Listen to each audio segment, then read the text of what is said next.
Olá, meus irmãos, nós vamos proceder ao estudo do Evangelho segundo o Espiritismo, o capítulo 26, Dai gratuitamente o que gratuitamente recebeste. Mas antes de nós entrarmos no estudo propriamente dito, nós vamos fazer uma prece para que a gente possa ter a intuição, a inspiração para fazer esse trabalho, que nós sabemos que não é nosso, mas que Jesus conta conosco na sua seara. Então nós vamos pensar assim: Pai amado Jesus, muito obrigada por essa oportunidade de trabalho na tua seara, na seara de Jesus, que nós possamos ser o melhor instrumento que nós temos condições de ser neste momento. Muito obrigada, Senhor. Muito obrigada, Jesus. E pedimos então a bênção, a intuição dos amigos espirituais, do mentor do Centro Espírita Luz e Caridade, Allan Kardec, para que possamos então dar início a esse trabalho. Que assim seja. Então, nós vamos lá. Dom de curar. Restituí a saúde aos doentes, ressuscitai os mortos, curai os leprosos, expulsai os demônios, dai gratuitamente o que gratuitamente haveis recebido. Mateus capítulo 10, versículo 8. Dai gratuitamente o que gratuitamente haveis recebido, diz Jesus a seus discípulos. Com essa recomendação, prescreve que ninguém se faça pagar daquilo porque nada pagou. Ora, o que eles haviam recebido gratuitamente era a faculdade de curar os doentes e de expulsar os demônios, isto é, os maus espíritos. Esse dom Deus lhes dera gratuitamente para alívio dos que sofrem e como meio de propagação da fé. Jesus, pois, recomendava-lhes que não fizessem dele objeto de comércio, nem de especulação, nem de meio de vida. Então, restituir a saúde aos doentes. Como é que estava, então, a saúde naquela época? Nós vamos, então, ler na Gênese, um capítulo 26, no item 26, no capítulo 15. Lá, Allan Kardec diz assim: Jesus ia por toda a Galiléia, ensinando nas sinagogas, pregando o evangelho do reino e curando todas as fraquezas e todas as enfermidades entre o povo. E tendo a sua reputação se difundido por toda a Síria, apresentavam-lhe todos aqueles que estavam enfermos e diversamente afligidos por males e por dores, os possuídos, os lunáticos, os paralíticos, e ele os curava. E uma grande multidão de povo o seguiu na Galiléia, da Decápole, de Jerusalém, da Judéia e de além do Jordão. Então, realmente, havia muitas pessoas doentes. Havia ainda os leprosos. E essas pessoas, elas comprimiam Jesus nas ruas onde ele andasse em busca de um alívio. E então, Jesus, quando chegou a hora de que ele entendeu que os apóstolos estavam prontos, ele deu essa recomendação para que eles fossem, além de falar a respeito do reino de Deus, do evangelho do reino, a boa nova, que eles curassem essas pessoas que se achavam aflitas. E a gente tem aqui do Arnaldo Rocha, no livro Instruções Psicofônicas, uma definição de saúde. Lá nesse livro, ele define saúde como é o pensamento em harmonia com a lei de Deus. Muito bem. A seguir, ele diz assim: ressuscitai os mortos. né? Naquela época, né, toda pessoa que estivesse fora da lei de Deus, estivesse agindo fora das leis de Deus, era considerada morta. Né? E a gente vendo, né, a definição de saúde do Arnaldo Rocha, a gente vê que fecha. Né? Porque o Arnaldo Rocha dizia que é o pensamento em harmonia com as leis de Deus. E eles acreditavam que quem estivesse, né, com o pensamento fora das leis de Deus estava morto. E aí Jesus, então, né, pede que eles tragam essas pessoas que estão fora da lei de Deus para a lei de Deus, que os reaproxime de Deus. Então, esse é o significado dessa instrução, que eles tragam as pessoas para perto de Deus, as aproximem de Deus. Curai os leprosos. Na continuidade, Jesus diz: curai os leprosos. A lepra, naquela época, era uma questão de saúde pública, né? Quem estivesse com lepra era considerado morto, né? As pessoas, quando era constatada a lepra, o sacerdote vestia aquela pessoa de preto, fazia uma cerimônia com o corpo presente, e essa pessoa era enviada para o Vale dos Leprosos ou era obrigada a viver em cavernas fora da cidade. E, além disso, ela tinha o seu nome retirado do livro da vida. Quando Jesus cura os 10 leprosos, ele diz, né, um deles, eles foram embora, foram curados, eles foram embora.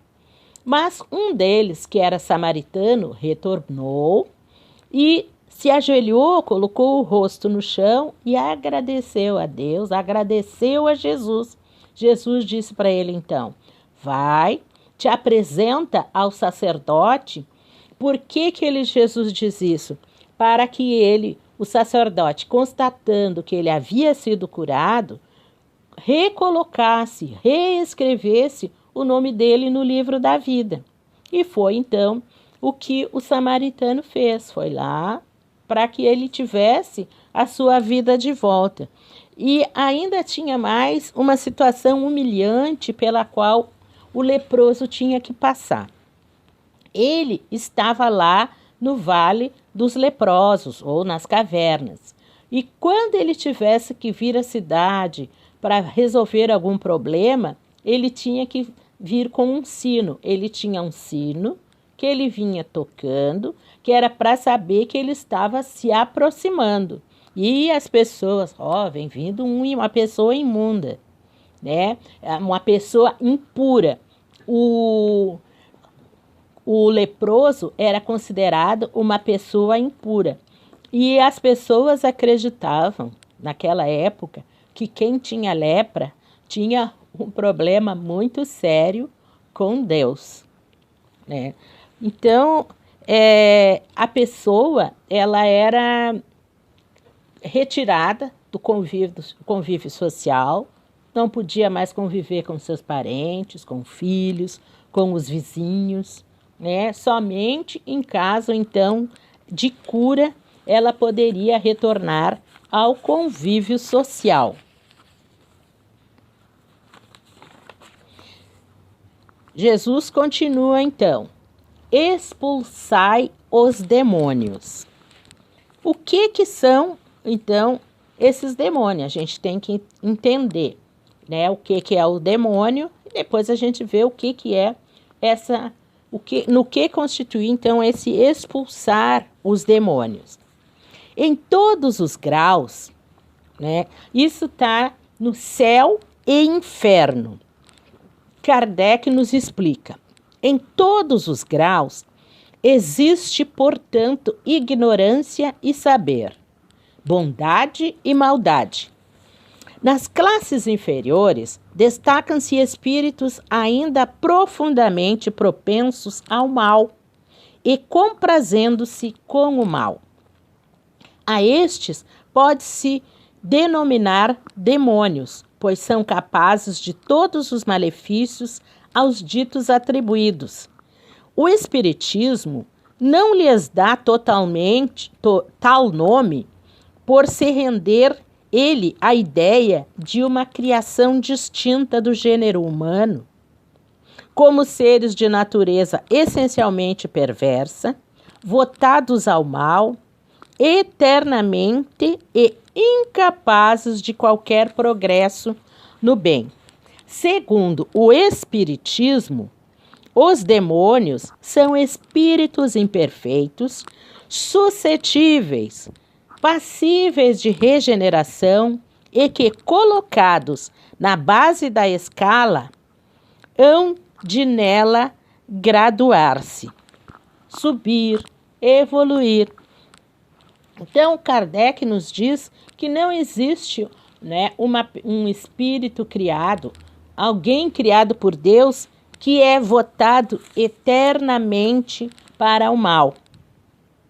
E a gente, pensando assim, né, se Deus, né, nos atributos de Deus, que é soberanamente justo, soberanamente bom, em tudo Deus é perfeito, né? Ele não seria justo se ele criasse alguém que fosse ficar eternamente fazendo mal, punindo um, punindo o outro. Não seria divino isso, né? Então Kardec nos diz isso. Os demônios, né, são simplesmente as almas dos maus, ainda não purificadas, mas que podem, como outras, ascender, subir ao mais alto cume da perfeição. Então, isso Kardec nos diz lá no Livro dos Médiuns. E na Gênese, né, no capítulo 15, Os Milagres do Evangelho, Kardec ainda nos diz assim: obsidiados e os possessos pareciam ter sido muito numerosos na Judéia ao tempo de Jesus, o que lhe dava ocasião de curar a muitos. Os maus espíritos tinham, sem dúvida, invadido esse país e causado uma epidemia de possessões, né? E a gente tem alguns exemplos de pessoas que estavam sob a influência de espíritos malévolos. A mulher encurvada era uma mulher que tinha em torno de 19 anos, que ela não conseguia levantar o rosto para observar o sol. E então Jesus vem, conversa com aquele espírito e aquele espírito abandona aquela mulher, deixando que ela tenha a vida normal. Assim como o surdo-mudo, era um menino que se apresenta a Jesus e que o espírito não deixava ele falar. Jesus conversa, né, levando esperança àquele espírito e ele abandona. Então, essa revanche que ele tinha, essa situação que ele tinha contra essa criança. E a gente também, né, usando da doutrina, nós podemos, né, entender o que era esse expulsar os demônios. Era conversar com eles, né? Esse expulsar é o que hoje nós, através da doutrina espírita, entendemos como a desobsessão, né? Jesus conversava com aqueles irmãos, né, com amor, dando-lhes esperança em um futuro, certeza da grandeza, do amor, da misericórdia de Deus, e eles abandonavam, deixavam de lado aquela situação, aquela influência.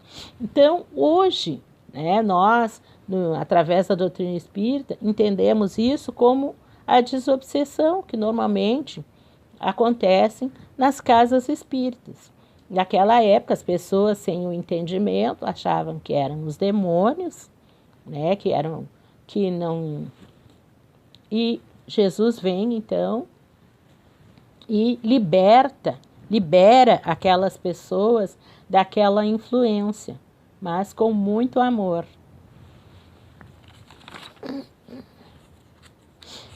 Dai gratuitamente o que gratuitamente recebestes. Né?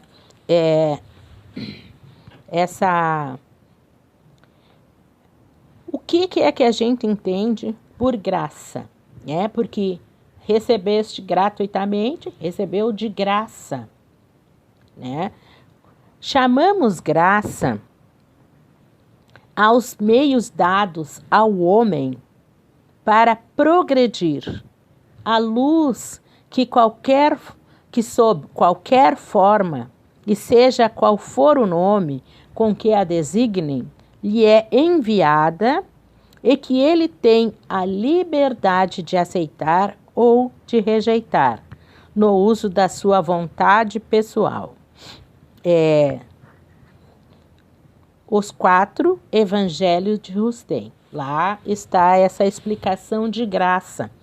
Porque dai gratuitamente o que gratuitamente recebeste, não é só porque Deus não cobrou nada, né? Mas foi porque Ele deu por amor, com amor, né? Para o médium, né? Esse instrumento que é para o progresso, para a melhora, para a evolução de quem detém o dom da mediunidade. Então, é esse um entendimento que nós podemos, né, acrescentar. Não é só pelo fato de Deus não ter pedido nada em troca, mas pela sua bondade, pela sua misericórdia, pelo seu amor. Né? É a bênção de Deus, é uma bênção divina. Dai de graça o que de graça recebestes. Também está lá nos 4 evangelhos de Rustem.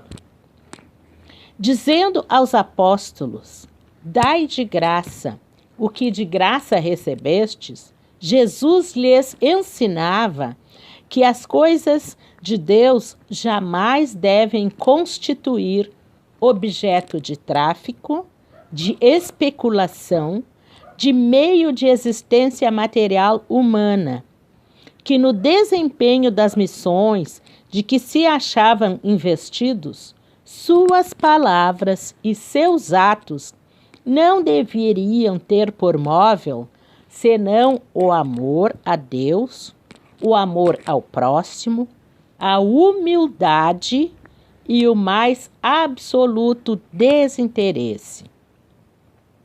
Então, é muito importante isso aí, né? Não ter interesse nenhum na execução dessa tarefa relativa à mediunidade. E no livro Instruções de Allan Kardec ao Movimento Espírita, né, que eram instruções que ele dava nas revistas, que foram depois juntas, né, em um livro, Kardec diz assim: a mediunidade é uma faculdade dada para o bem.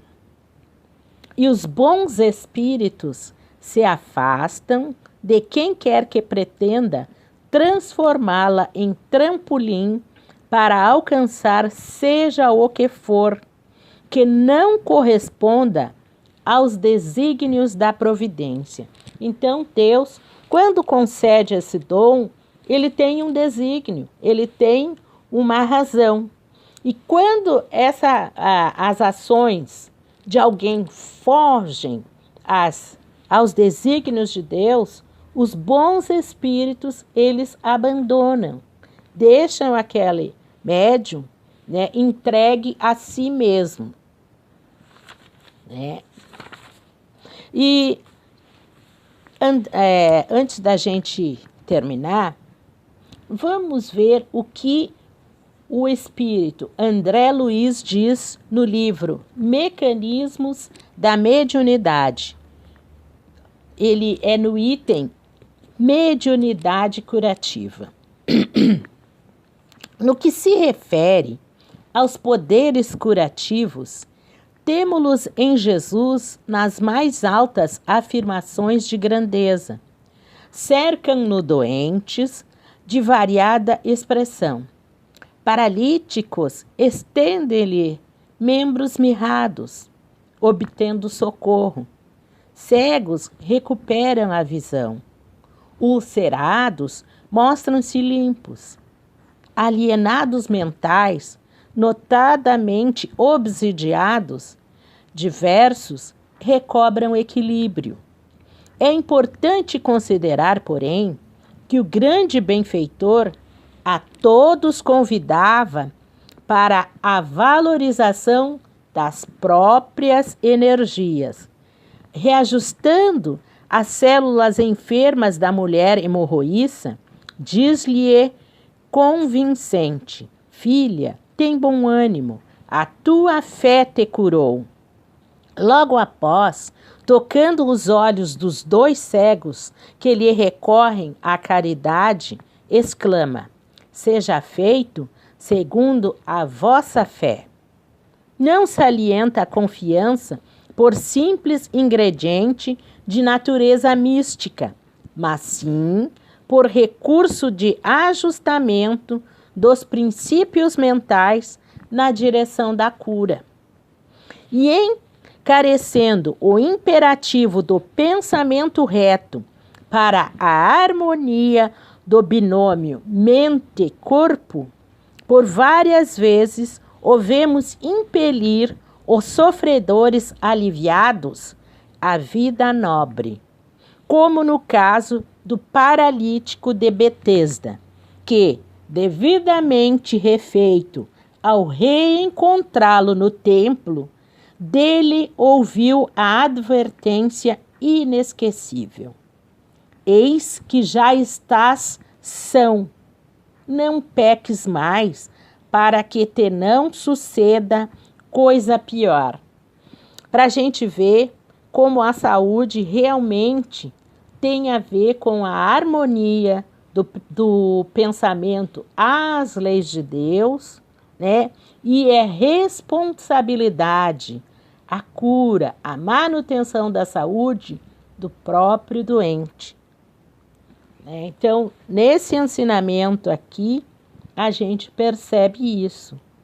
A cura, a manutenção da cura, a manutenção da saúde é considerada por Jesus a do próprio doente, a responsabilidade do próprio doente. E só para a gente, antes de finalizar mesmo, nós vamos ler aqui mais um item. Essa recomendação feita aos apóstolos visava aliviar os sofredores daquela época. Hoje, no lugar dos paralíticos, surdos-mudos, leprosos e outros, temos os depressivos, pessoas com ideias de suicídio, etc. Várias pessoas doentes, adoecidas, carentes do mesmo tratamento, os ensinamentos de Jesus associado ao tratamento médico. E vamos dar um exemplo que fecha com tudo isso, alguém que é exemplo para todos nós, que fecha com tudo isso, com essa recomendação que Jesus faz aos apóstolos e que ecoa até hoje. O Chico Xavier, Francisco Cândido Xavier. O Chico, dizem os biógrafos, que o Chico, ele recebeu de caneta, carros, fazendas. Coisas pequenas, de pequenos valores e de grandes valores. Nada o Chico ficou. E no ano de 1980, quando o Chico concorreu ao Prêmio Nobel da Paz, fizeram um levantamento, né, a respeito do número de instituições que recebiam os valores dos direitos autorais das obras do Chico. Eram em torno de 2.000 instituições. O Chico foi uma pessoa que ele era trabalhador da Fazenda Modelo, lá em Pedro Leopoldo. Era ligada ao Ministério da Agricultura e ele vivia do salário dele. Aos 32 anos de trabalho, ele se aposentou e continuou vivendo dentro daquela aposentadoria dele. Então, ele é um exemplo para todos aqueles que trabalham na seara da mediunidade. Ele viveu daquilo que ele recebia, nem mais nem menos. E nada daquilo que ele ganhou, ele usou para si mesmo. Nada, absolutamente nada. É um exemplo muito lindo, né, que a gente teria que usar para encerrar esse trabalho.